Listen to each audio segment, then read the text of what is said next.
ماینکرافت. بازیم کرا شد، خدا خیرت نده ماد. خب بیا بالا دیگه.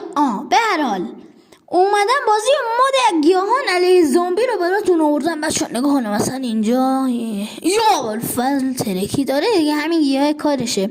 راستی قول مرحله آخرم داره، حالا بریم تستش بکنیم. عجیبت خیلی باحاله. مثلا این زامبی صحرایی سرنداش خوبی. خب چه تو کتکش بزنیم، نه نزدیک.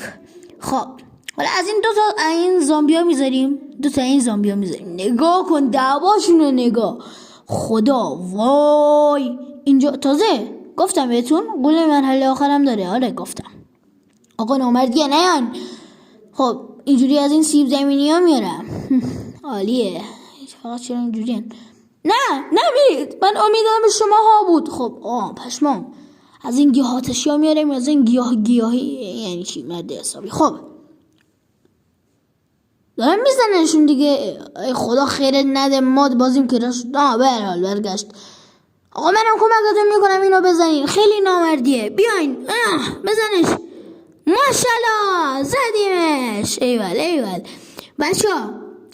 خب تا ویدیو بعدی خدا نگهدار. راستی بچه‌ها اگه این ویدیو 1000 تا لایک بخوره میام داخل ویدیوی بعدی براتون آموزش دانلود این مود و ریختنشو براتون میذارم. خدا نگهدار.